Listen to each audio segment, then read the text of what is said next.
네, 추석 응급의료 현장과 관련해서 한 말씀 드리겠습니다.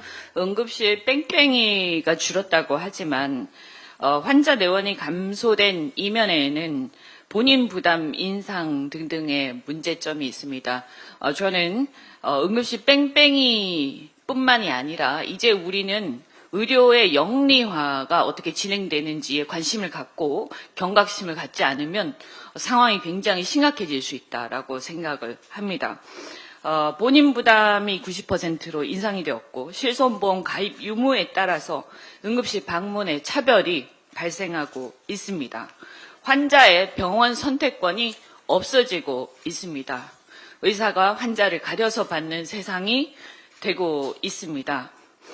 병원들은 신속한 구조조정, 병상운영 축소를 단행해서 수익성을 높이는 구조로 전환하고 있습니다.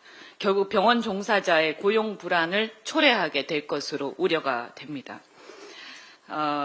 이렇게 제도적인 문제점이 계속 발생하고 있고 또 한편 대학병원과 수련병원들은 교육 연구 중심에서 이탈하고 결국은 스타 의사를 이용해서 임상 전문 교수를 표방하면서 영리병원화되는 것은 시간 문제가 아닌가 하는 걱정이 되고 있습니다.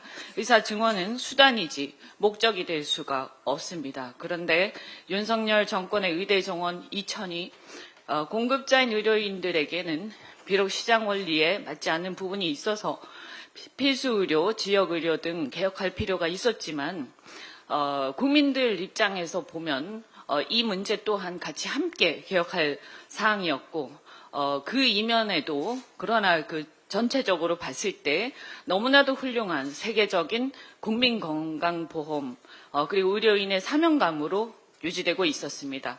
그런데 이런 의료시장의 여러 가지 모순들이 일시에 트리거가 되어서 폭발해 버렸습니다. 이젠 의대 정원이 문제가 아니라 의대 정원의 증원이 문제가 아니라 의료체계를 어떻게 영리화가 아니라 건강보험의 정신을 살리면서 조화롭게 수습해 나갈 수 있을 것인가의 문제가 되어버렸다고 생각을 합니다. 이 상황에 대해서 다시 한번 뺑뺑이 문제뿐만이 아니라 영리화가 급속히 진행되고 있는 부분에 대해서 보건복지부 장차관과 사회수석을 비롯해서 책임자들의 문책이 반드시 필요하고 대통령의 사과가 필요합니다. 또한 국민의힘은 여야 의정 협의체의 구성과 조직에만 관심을 두지 말고 이 문제에 대해서 관심을 두어야 한다고 생각합니다. 우리 민주당은 건강보험의 보편적 가치를 지켜나가기 위해서 계속 노력을 할 것입니다. 한 가지만 짧게 말씀드리겠습니다. 정부가 고등학교 무상교육 예산을 올해보다 99% 삭감한다고 합니다. 나라가 거꾸로 가고 있습니다.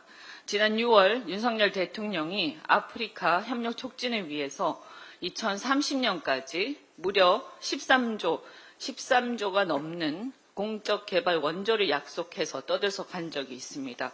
13조면 우리 아이들을 10년은 넘게 가르치고도 남는 돈이라고 생각을 합니다. 원조도 좋지만 지금 자국민 고교 무상교육도 못하겠다고 하면서 다른 나라 도와주겠다고 선심 쓰듯 혈세를 퍼다 줄 때는 아닌 것 같습니다.